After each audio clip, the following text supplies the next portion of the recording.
Voilà. Soki na yoki ke bazui localité moko.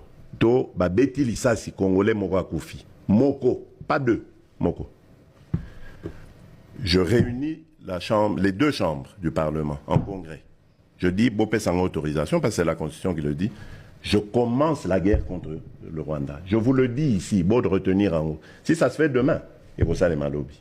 Donc si ils osent faire ça demain, mercredi, pendant que les Congolais seront en train d'aller voter, la Chambre sera réunie en congrès. Les deux chambres seront réunies en congrès pour me donner cette autorisation. Et jeudi, je fais feu. Monsieur le Président, je suis en train de vous dire que nous avons les capacités aujourd'hui. Bobangate, les Congolais, n'ayez peur de rien. Nous avons aujourd'hui les capacités de mettre cet individu hors d'état de nuit. Patron, il n'y aura pas d'autre retrait.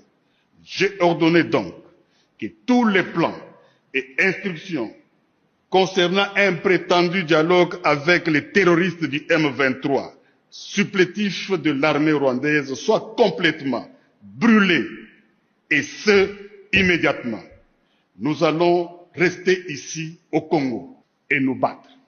Si nous ne pouvons pas rester vivants ici, alors restons ici morts. Vous êtes sur le point de vous embarquer dans la grande croisade, vers laquelle nous avons lutté pendant de nombreuses années. Les yeux du monde entier sont braqués sur vous.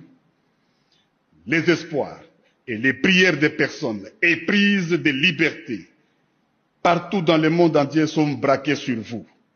En compagnie de nos courageux alliés et frères d'armes sur d'autres fronts, vous parviendrez à la destruction de la machine de guerre rwandaise, à l'élimination de la tyrannie rwandaise sur le peuple opprimé d'Afrique et à la sécurité pour nous-mêmes dans un monde libre. Nous irons au combat à notre manière et nous serons accompagnés par l'esprit des millions de nos martyrs, de nos ancêtres, torturés et brûlés vifs pour leur patriotisme, de nos pères assassinés et de nos mères, nos sœurs, ainsi que nos filles massacrées et violées, de nos frères mutilés et de nos enfants étranglés.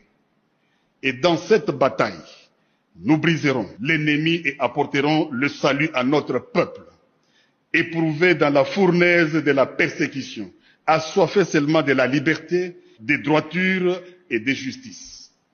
La voie que nous avons choisie pour le présent est pleine de dangers, comme tous les chemins le sont.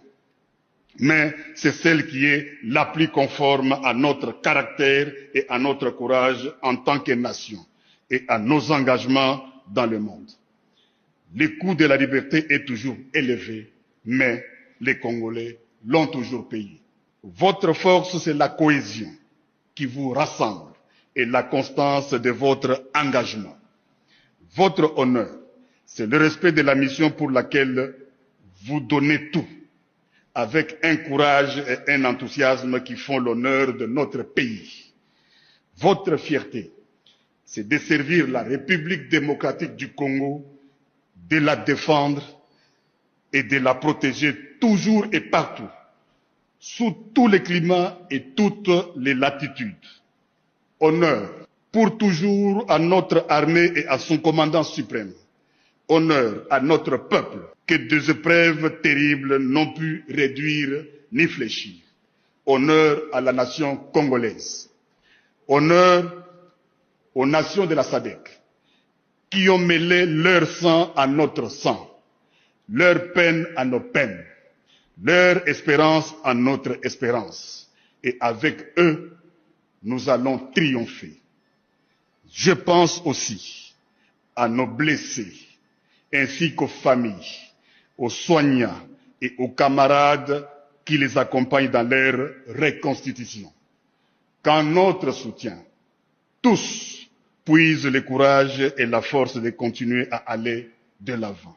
J'ai totalement confiance en votre courage, votre dévouement et votre compétence dans la bataille. Nous n'accepterons que la victoire totale. La guerre nous imposée injustement sera vaincue et la République démocratique du Congo restera une et indivisible.